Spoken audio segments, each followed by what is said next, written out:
자, 7월의 첫째 주일이죠. 오늘 여러 가지 의미에서 참 중요한 시간입니다.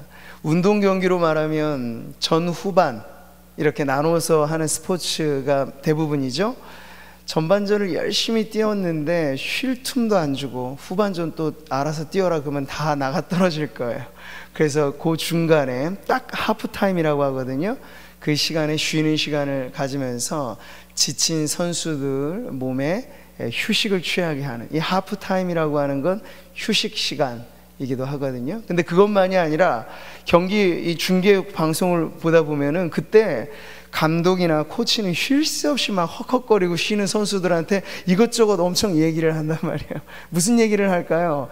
전반전 너 왜 이렇게 뛰었어? 하고 막 서로 팀플레이 안 된 부분 가르쳐주고, 야 이제 후반전 얼마 안 남았으니까 전략적으로 해야 돼 하면서 막 가르쳐주고 지시하고 한단 말이죠.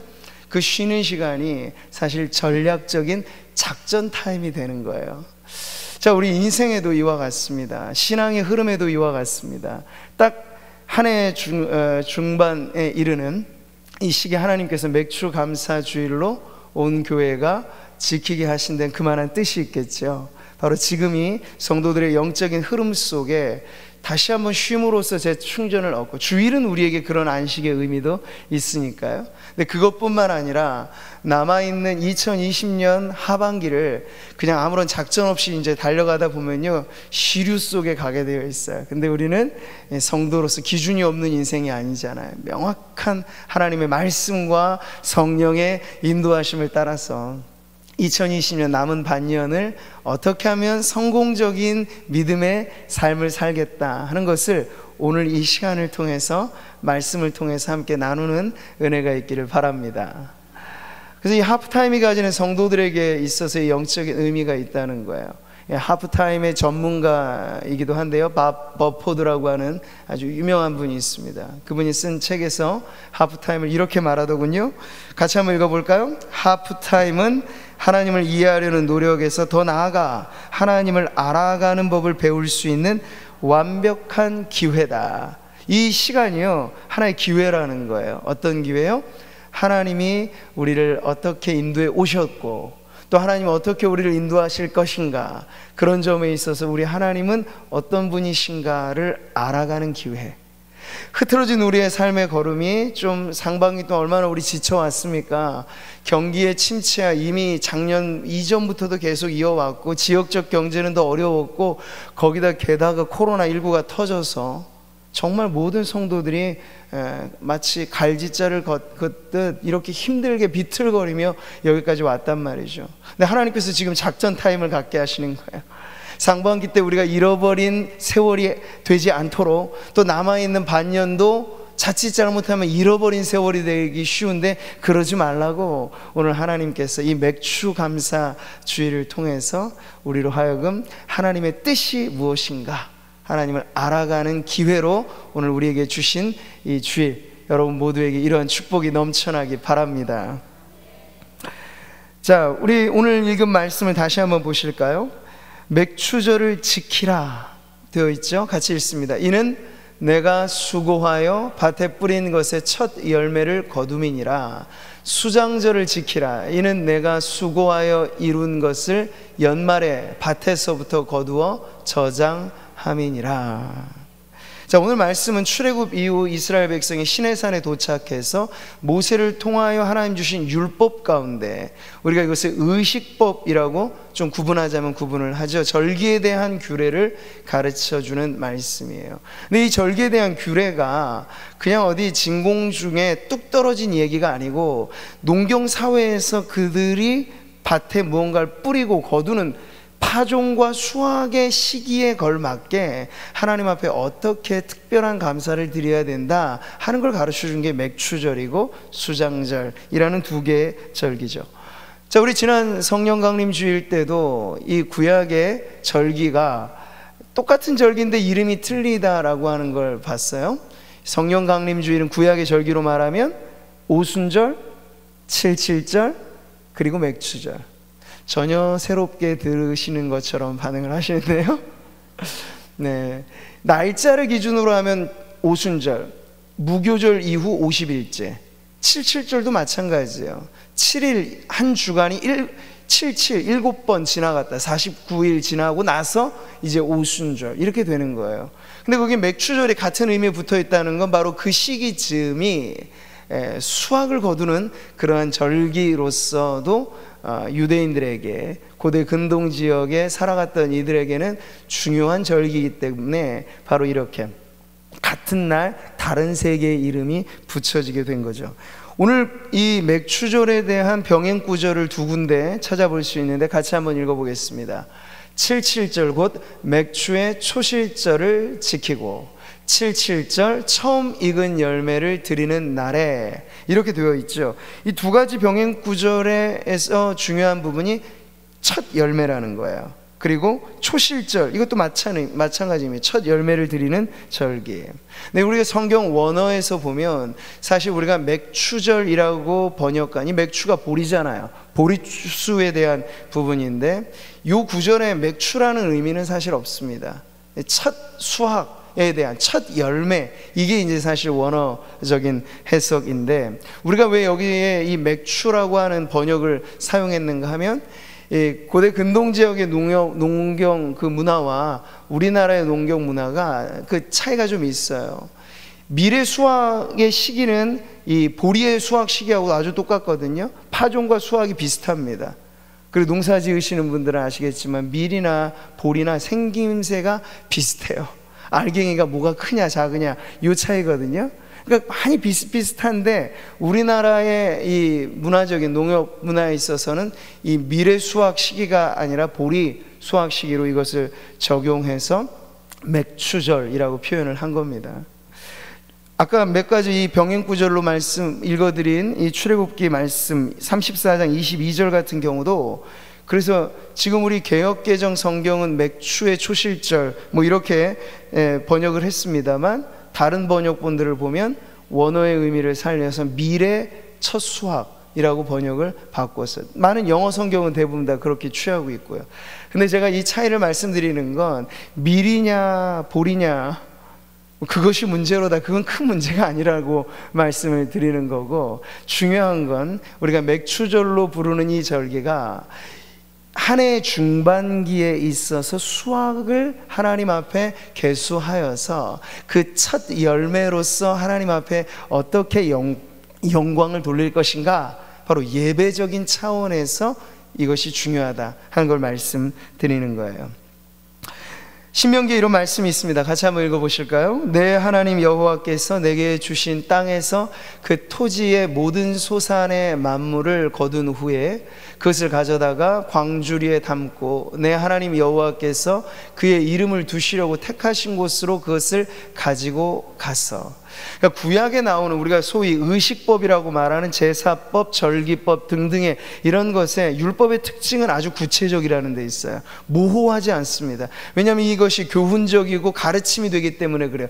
근데 어떤 가르침이냐? 하나님을 공경하는 법을 가르쳐 주는 거야.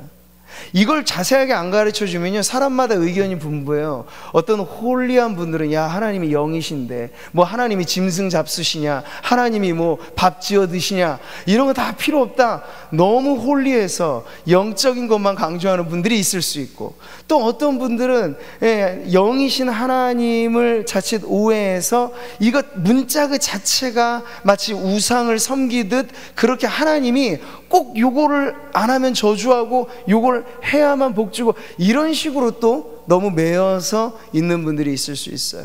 근데 그 두 가지 모두에서 사실 우리는 그 중심을 잡아야 되는데, 하나님, 영이신 하나님이 왜 우리에게 물질로서의 섬김의 예법을 통해서 예배라고 하는 걸 가르쳐 주시는가?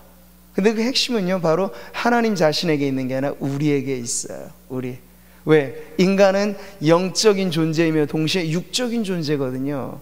여러분, 우리의 영혼도 눈에 보이지는 않아요. 그런데 우리의 모든 감각기관 안에, 우리의 육체라고 하는 이 장막 안에 우리의 영혼이 거하고 있기 때문에 살아있는 동안 육체와 영혼은 완전히 하나로 통합되어 있어서 어느 것 서로가 서로에게 영향을 준단 말이죠. 근데 이런 우리에게 육체의 법을 무시한 채로 하나님을 섬기라 이야기하면 헷갈릴 수 있기 때문에 우리의 육신으로 살아가고 물질로 살아가는 우리들에게 영적인 의미를 주님은 가르쳐 주시고자 이렇게 아주 소상하고 구체적으로 말씀하시는 거죠. 잠언의 말씀에도 이와 비슷한 가르침이 있어요. 같이 한번 읽어볼까요?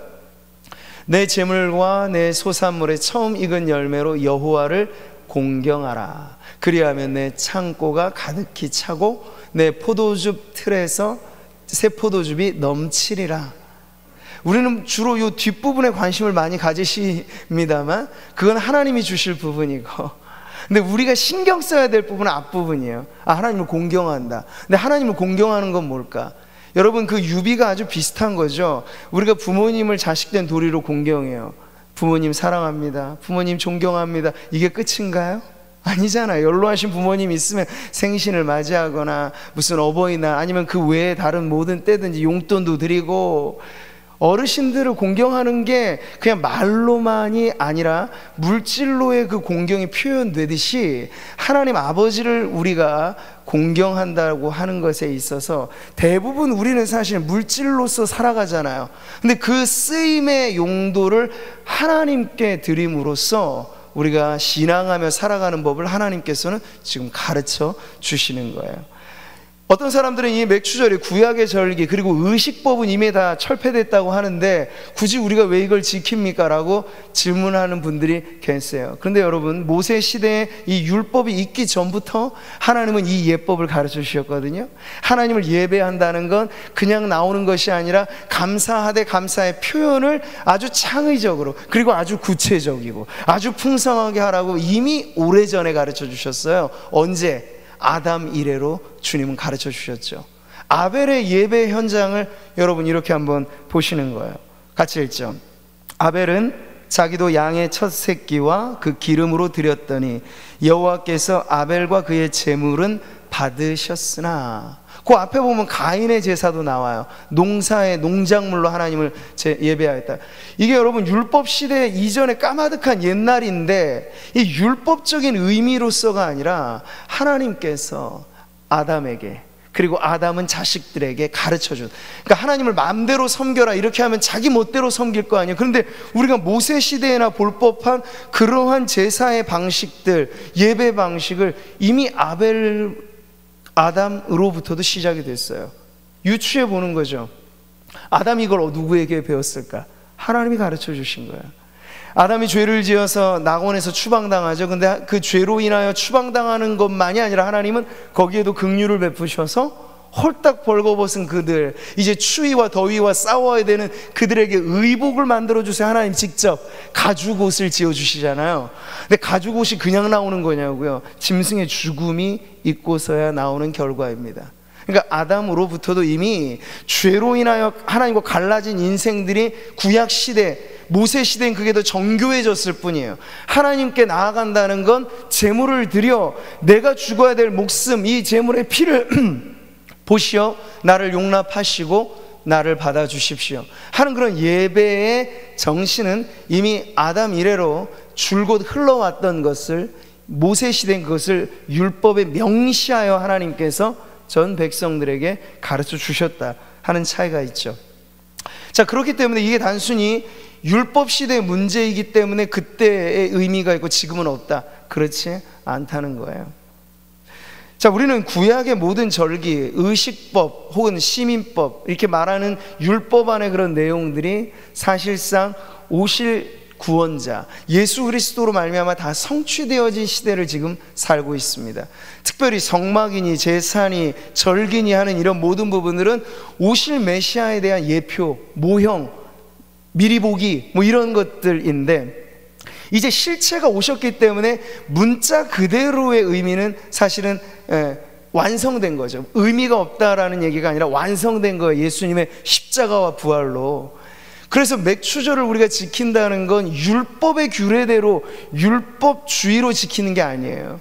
그러려면 맥추절만 지켜야 됩니까? 유월절도 지키시고 수장절도 지키시고 제사도 우리가 지금 이렇게 간편하게 드리시면 안 되고, 오실 때 다 양 한 마리씩 들고 오시고 그렇게 해야 된다 말이죠. 근데 문자적으로 적용되는 걸 그렇게 안 하잖아요.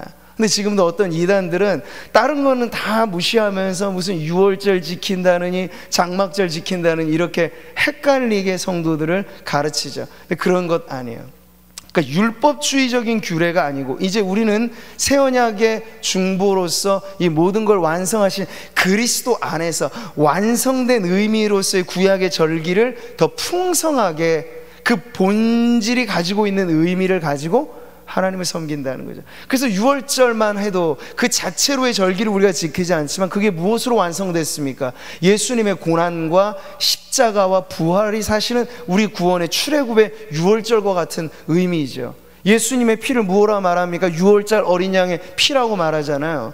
그러니까 지금 우리가 신약적 의미의 절기가 바로 구약이 그림자처럼 보았던 그 모든 실체를 우리는 지키면서 지금 부활절이니 교회가 지키는 맥추절, 추수감사절, 성탄절 이런 의미들은 복음의 시대에도 여전히 유효한 하나님 앞에서의 그러한 예배라고 할 수 있는 것이죠. 자, 이런 설명을 여러분이 좀 이해하시고 맥추감사주의를 우리가 지킨다 하는 것을 곰곰이 생각해 보시면요, 매 주일이 사실은 여러분 무슨 날입니까? 예수님이 부활하신 날을 기점으로 우리는 안식일에서 주일로 자연스레 넘어온 구약이 점진적으로 완성되어지는 이 신약에 이르러서 안식일의 의미는 주일로서 더 온전해지는 거거든요. 제가 앞으로 주일의 의미에 대해서도 설교를 좀 할 텐데 지금 그러한 의미에서 매주일은 부활절이라고 볼 수 있어요. 그런데도 우리가 1년에 그 절기로서 구분을 해서 부활 주일을 지키는 것이 의미가 없습니까?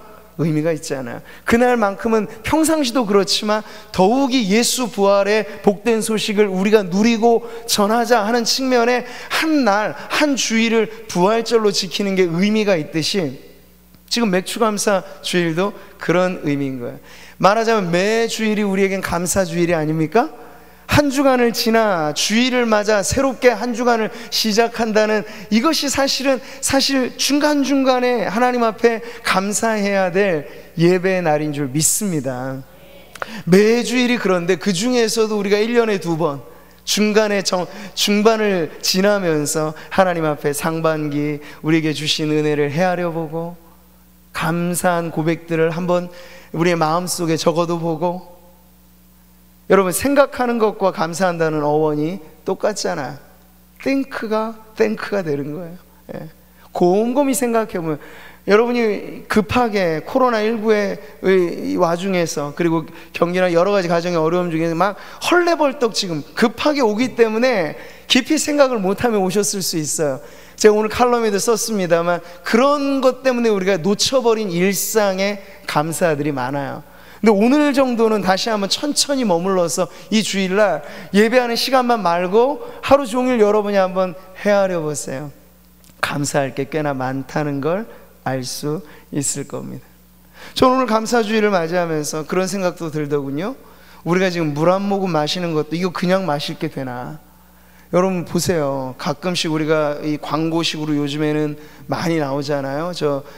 아프리카라든지 힘들게 살아가는 NGO 단체들이 광고를 하면서 이렇게 사진이나 영상으로 보여주는 그 아이들의 끔찍한 실태 말이에요. 난민으로 살고 혹은 여러 가지 많은 이 경제적인 어려움 속에 깨끗한 물 하나 마실 수 없어서 어린 아이들이 멀리 그 물동이 지고 가서 퍼오는데 그 물이 우리로 말하자면 도무지 마실 수 없는 시궁창물 같은 거예요. 근데 그것조차도 마시지 않으면 안 되기 때문에 배탈이 나고 설사나고 그리고 전염병이 걸려도 그 물을 마실 수밖에 없는 사람들이 지금 지구상에 얼마나 많은지 몰라요. 근데 지금 우리는 어떻습니까? 수도꼭지만 열면 우리 수돗물을 그냥 마셔도 사실 괜찮을 정도로 아주 깨끗한 1급수죠. 근데 이러한 부분들의 풍요로움 속에 우린 자꾸만 잃어버린 것, 놓친 것, 없는 것, 그 몇 가지 구멍만 뻥뻥 뚫려 있을 뿐이에요. 근데 나머지 더 많은 공간은 하나님의 은혜가 꽉꽉 채워놨다고요. 살아있는 것 자체가 여러분 기적 아닌가요? 사랑하는 성도 여러분, 코로나 와중에 지금 보세요. 통계가 말해주고 있는 건 많은 선진국 유럽을 휩쓸고 지나고 미국을 휩쓸고 지나가는 이 코로나가 사람들은 그냥 이거 뭐 지나가는 거겠지 생각하지만요, 치사율에서 전파율에서 이게 엄청나다고요. 근데 대한민국 하나님께서 지켜주셔서 이렇게 온 국민이 어려운 중에도, 특별히 저는 감사하는 건 성도들의 안전과 건강을 지켜주셔서 이렇게 우리가 매주일마다 함께 모일 수 있다는 것 자체가 기적 중에 기적인 줄 믿습니다. 아니, 죽다가 한번 살아나 봐야 이게 살아있다는 게 감사가 되면 안 되잖아요. 매일같이 우리가 눈 떠서 간밤이 무사히 지나갔구나, 하나님이 부르시면 내가 자다가도 주님 앞에 가야 될 판인데 주님이 나에게 눈 뜨게 하셨다는 것 자체가 매일이 기적 아닌가요? 살아있음에 감사가 있다는 것이죠. 자녀들만 하더라도 가정 안에 애들이 건강한 것 그 자체가 복이에요. 여러분, 애가 뭐 공부 잘해서 좋은 대학 가고 좋은 직장 가고 이거 둘째 문제죠. 좋은데 가더라도 건강 한번 잃어보세요. 그거 다 그냥 수포로 돌아가 버리는 거예요. 그러니까 좋은 데는 못 가고 좋은 데는 못 해도 우리 애가 건강하다, 그건 더 큰 축복을 주신 줄 믿으시고 자녀로 인하여 감사하는 여러분 되시기를 축복합니다. 자, 이렇게 우리가 하프타임 맥주 감사주의를 함께 맞아서 이 감사할 것들이 너무 많다 하는 것을 돌아보시면서 좀 더 구체적으로 우리가 어떻게 하나님께 이 감사를 표현할까, 주님은 구약시대 성도들에게 그 예법에 맞춰서 큰 광주리라 하는 것까지도 보여주면서 구체적으로 가르쳐 주셨는데, 이걸 어떻게 하면 우리가 영적인 의미를 되새겨서 오늘에 적용할 수 있을까, 몇 가지로 생각해 보겠는데요. 첫 번째는 바로 이것이에요. 신명기 6장 5절의 말씀 같이 한번 읽어보죠. 너는 마음을 다하고 뜻을 다하고 힘을 다하여 내 하나님 여호와를 사랑하라. 아멘. 마음을 다하는 게 가장 우선이죠. 감사는 여러분 마음에서부터 비롯되는 거예요. 근데 이 감사가 마음에서 출발하는데 마음으로만 끝나느냐, 그게 아니고 감사하는 대상에 대해서 여기 뜻을 다하여 사랑하라는 게 지성적인 의미예요. 그러니까 감사의 대상을 잘 알라는 거죠. 감사 이유를 잘 알고 감사하라는 거죠. 근데 그것으로도 끝이 아니더군요. 보세요. 힘을 다하여 하나님을 사랑하라. 그러니까 지금 이 사랑하라는 말을 여러분 감사로 다 바꿔도 좋아요. 마음을 다해 감사하십시오, 뜻을 다해 감사하십시오, 그리고 힘을 다해 감사하십시오. 바로 이거죠. 신약 성경에 등장하는 초대교회 중에 서신서의 수신교회는 아닙니다만 아주 모범적인 교회가 있어요. 숨겨진 보석이라 할까요? 바울이 고린도 교회 편지를 쓰면서 이 교회를 아주 자랑스럽게 증거했어요. 바로 마게도냐 교회예요. 이 마게도냐 지역에 있는 교회인데 왜 바울로 하여금 자랑하고 싶은 마음이 이렇게 들도록 마게도냐 교회가 무엇을 했길래, 여러분 말씀을 같이 한번 보시죠. 환난의 많은 시련 가운데서 그들의 넘치는 기쁨과 극심한 가난이 그들의 풍성한 연보를 넘치도록 하게 하였느니라. 내가 증언하노니 그들이 힘대로 할 뿐 아니라 힘에 지나도록 자원하여. 여러분 이 말씀을 보세요. 이 마게도냐 교회가 바울에게 자랑스러웠던 건 이 교회 자체가 오늘날 말하자면, 비교가 하자면 뭐 대형교회 이렇게 해서 막 번듯하고 뭐 가진 게 많고 이런 교회 아니에요. 초대교회 중에 대형교회는 그런 의미에서 없어요. 다 가정을 중심으로 모인 연합체가 초대교회 형태이죠, 말하자면. 근데 마게도냐 안에 구성원들도 그랬어요. 다른 교회도 마찬가지였지만 초대교회라고 하는 건 자신의 사회 속의 신앙을 지켜가는 거예요. 그러니까 지금 우리가 오늘날에 앞으로 예상할 만한 문제들이 참 많거든요. 뭐 차별금지법의 문제도 지금 뜨거운 감자처럼 올라와 있잖아요. 거기 안에 이제 모든 의미에서의 차별을 해제하자라고 하면 이제 이 포괄적 의미의 차별금지 안에 동성애 문제는 당연히 들어가게 되는 거고, 모든 걸 다 봉인 해제시키려고 하는 게 이 세상의 지금 집요한 노력입니다. 근데 우리가 그걸 막아서려면 최대한 막아서야 하겠고, 필요하자면 전 앞으로도 성도들이 구체적인 행동으로 온라인에 서명하는 그런 부분이 있으면 동성애 폐지하는 거 반대합니다, 이런 부분에 행동으로도 움직이셔야 될 거예요. 그렇게도 제가 안내를 해드릴 텐데, 근데 중요한 건 설사 만약 세상이 더 지금보다 흉포해지고 죄가 관영해지고 우리가 살아가는 도시가 소돔과 고모라를 방불케 할 정도로 어그러지고 혹 망가질지라도 성도들의 신앙은요, 그 속에서 빛을 발하는 거지.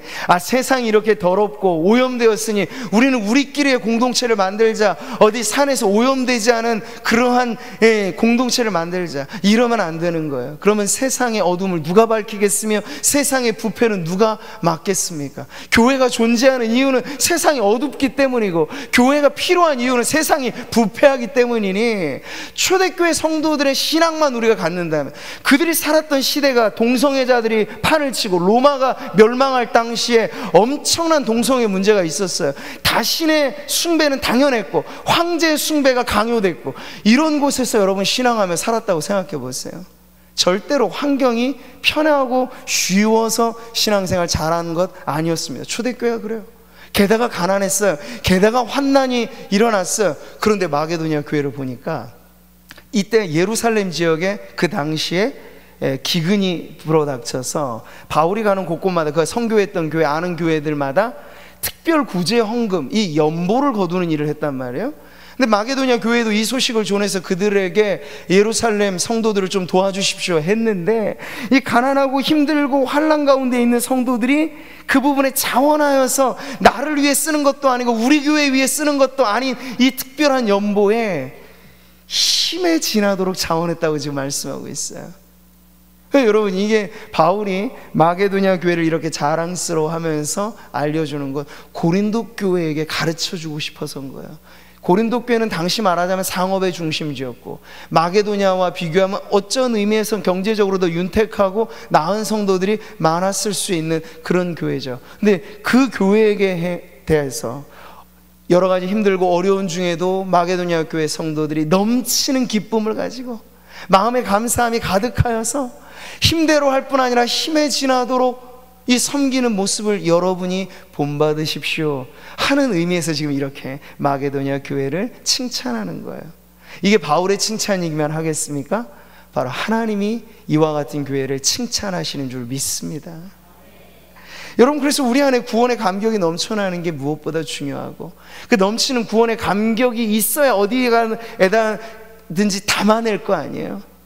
마른 행주 짠다고 하듯이 감사는 없는데 교회가 절기만 맞으면 뭐 헌금한다 하면 그 시험에 드시는 거 아니에요?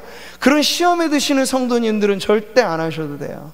시험에 들면서까지 헌금할 이유가 뭐가 있습니까? 이게 교회 문에는 기부금도 아니고 말이에요. 하나님 앞에 드리는 예물로서의 헌금이 자원함과 기쁨이 없으면 사실은 이게 하나님 앞에 무엇으로 영광스럽게 돌려드리겠어요? 사랑하는 성도 여러분, 오늘 이 맥주 감사절을 맞이하여서 저는 오늘 말씀이 우리들에게 가르치는 이 첫 열매로 감사하라 하는 것, 첫 열매는 나중 열매에 비교하면 사실 미미한 것 아닙니까? 이후에 있게 될 많은 추수에 비하면 첫 소실은 아직 떫기도 하고 맛도 그럴 수도 혹 있어요. 그럼에도 불구하고 하나님은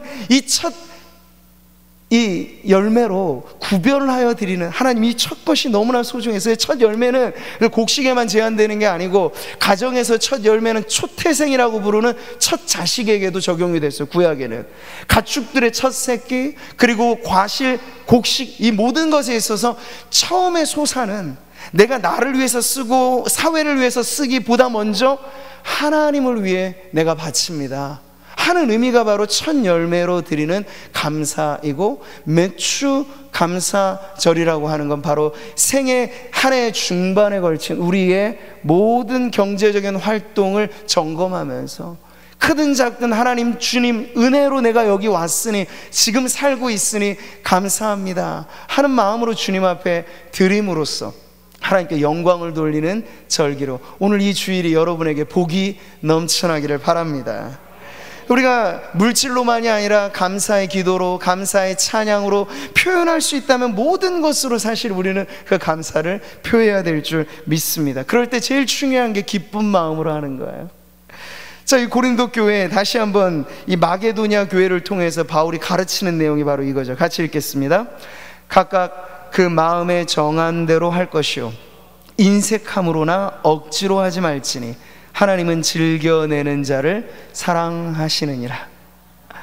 여기 즐겨내는 자를 하는 게 잘 이해하셔야 돼요. 이거 뭐 자주 낸다 이렇게 사용하는 분들도 계시는데, 즐거운 마음으로 낸다는 거예요.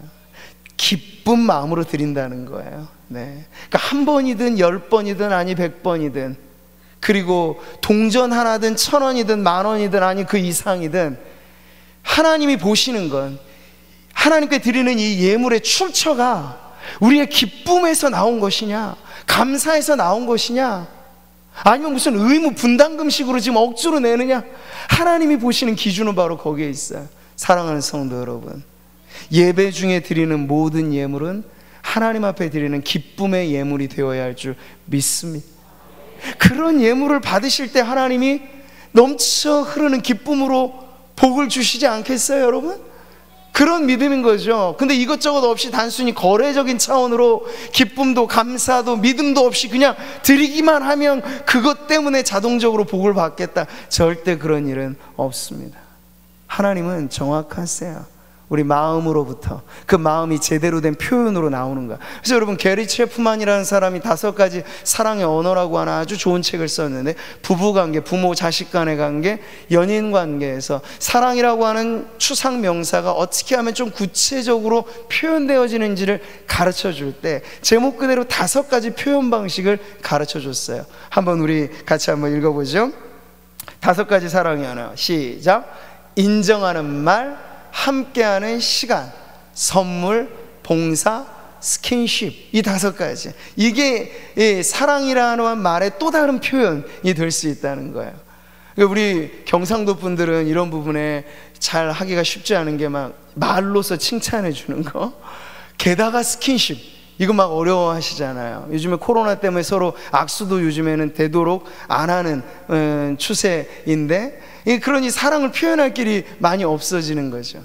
근데 이게 부모와 자식, 부부, 연인 간의 사랑의 언어만이 아니라 저는 하나님과 우리 사이의 사랑의 언어도 이렇게 표현될 수 있다고 믿어요.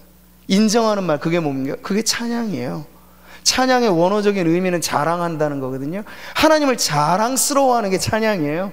그걸 곡조에 담아 부르면 찬송인 거고, 근데 하나님에 대한 자랑스러움으로 하나님에 대한 감사가 표현되어지는 거, 그리고 하나님과 함께하는 이 예배 시간이야말로 얼마나 하나님과 교제하기에 좋은 시간입니까? 감사를 표현하는 이 예배 시간 말이죠. 그리고 보세요, 선물이라고 하는 것이 또 동서고금을 막론하고 감사를 표현하는 가장 적정한 표현의 방식이 되잖아요. 그런 의미에서 우리가 하나님 앞에 나올 때마다 우리의 감사, 우리의 믿음, 우리의 소망, 이 예물에 담아, 제가 봉헌 기도를 할 때마다 늘 빼놓지 않는 것, 바로 그거예요. 이 물질 안에 담겨져 있는 더 귀한 것, 성도들의 믿음과 사랑과 소망이 이 물질에 담겨 주님께 바쳐질 때 이게 거룩한 예배가 되는 줄 믿습니다. 여러분, 이 헌금 봉투를 바꾸는 건 그냥 여러 가지 헌금 목록을 만드는 데 의미가 있는 것 아니에요. 정성을 들이시라 하는 의미를 담고 있는 거죠. 하나님 앞에 드릴 때 되도록 헌금 바구니가 이렇게 돌아갈 때 엉겹결에 걸려 나오는 거 들이시는 그런 거 말고요, 금액이 중요한 게 아니에요. 근데 얼마더라도 토요일 날 좀 준비해서, 교회가 봉투를 아주 잘 만들어 놓았으니까 기도의 제목, 그리고 공란은 괜히 만들어 드린 게 아니고 감사의 제목도 한번 써보시라는 거예요. 한 주간의 감사도 써보시고 기도의 제목이 있으면 한번 더 써보시고, 그러면서 우리가 의미를 더 거룩하고 고상하게 부여해야 이 헌금이 사회 여러 집단들이 하듯이 하는 그러한 물질이 아니라 교회에서 예배 중에 바쳐지는 예물이 되는 줄 믿습니다. 믿음의 고백이 있으셔야 한다는 것. 제가 이번에 상반기 지나고 하반기 앞두고 오늘 이 주일 전에 토요일 날 우리 장로님들과 특별 당회를 했습니다. 이름하여 하프타임 당회 해서 평상시보다 시간을 아주 많이 갖고 서로 풍성한 나눔을 했는데, 나누는 여러 가지 내용 중에 상반기 결산하는 이 감사의 내용이 있었어요. 근데 그 감사 중에 뭐 여러 가지 지적할 수 있는 부분이 있지만 제일 감사했던 것 중에 하나는요, 지금 우리가 상반기를 모두가 다 어렵고 힘겹게 지나왔어요. 우리나라 이 자영업 비율이 25%가 넘어가는 건 사실은 이게 좋은 구조는 아닌 겁니다. OECD 국가의 평균 15%, 미국이란 나라는 자영업 비율이 한 6% 정도 돼요. 근데 25%나 되는 사람들의 경제활동이 자영업이라고 하는 것, 자영업은 미세한 경기의 흐름에 영향을 곧장 받고 소비 심리가 위축되기만 하면 타격을 받게 되는 게 자영업 부분이에요. 지금 가게든지 학원이든지 뭐 어떤 부분에서 타격받지 않는 부분이 거의 없다 할 만큼 그 안에 우리 성도들이 있잖아요. 그러니까 이게 그냥 수치가 아닌 거예요. 저는 딱 봤을 때 25%라고 하면 우리 성도들 안에도 지금 이 자영업자들로 어려운 이 시기 기업가들로 중소기업 하면서 얼마나 또 직장이 위태로워서 힘든 성도들이 사실은 다예요, 다. 그런데 놀라운 건요, 이 어려운 시기를 지나면서 성도들이 하나님 앞에 드리는 예물이 절대로 줄어들지 않았다는 거예요. 이게 얼마나 놀라운 일인가요, 여러분? 많이 놀라워하실 부분이에요. 사실 주변에 교회 뭐 기업도 두말할 것도 없고요, 교회도 마찬가지잖아요. 성도들의 하나님께 드리는 예물이 교회의 사역과 이 모든 것을 위해서 쓰여지는 것인데요, 근데 지금 이 코로나 시기 때문에 특히나 우리 교회 같이 뭐 세해 내거나 이럴 문제가 없는 교회는 예외겠습니다만 한국 교회 80% 정도는 대부분 다 새 들어서 꼬박 다달이 월세 내야 쫓겨나지 않는 그런 교회 운영을 하는데, 다달이 그것 내기가 급급해서 이제 문 닫아야 할 판인 교회들이 많아지고 있는 거예요. 근데 이런 어려운 중에 저는 성도들이 분명히 힘들 텐데, 어려울 텐데, 가정 경제가 다 힘들고 어려울 텐데, 그 속에서 자식 키워낸다는 건 더 어려운 문제일 텐데, 그럼에도 불구하고 하나님께 드리는 예물, 오늘도 어떤 집사님이 그간 이 교회 못 오는 동안 마치 적재해 놓으셨다고 헌금 봉투를 이만큼 쌓아가지고 오셨어요. 주일날 못 와서 이거 같이 한꺼번에 드립니다 하면서. 근데 이분만의 얘기가 아니고 많은 성도님들이, 나이 드신 분들은 온라인을 잘 못하시잖아요, 불편하고. 그런 분들 예배하면서 지금도 온라인으로 예배를 드릴 때 불편하시죠. 그런데 봉헌 시간에 같이 헌금하는 의미에서 꼬박꼬박 성경책에 그거 꼽아 두셨다가 나중에 이렇게 갖고 오시는 분들이 얼마나 많은지 몰라요. 그런 성도들이 모여서 우리가 상반기 지나와 딱 결산을 해보니까 코로나 있기 전, 경기가 침체되기 전과 비교해도 틀리지 않을 만큼 성도들의 예물에 이 헌금의 생활이 믿음을 잘 지켜갔다는 그것이 딱 드러나서 이것이 얼마나 하나님 앞에 감사했는지 모릅니다. 사랑하는 성도 여러분, 이게 목회자로서 저의 자랑스러움만이 아닐 거예요. 우리 하나님이 여러분을 보고 계십니다.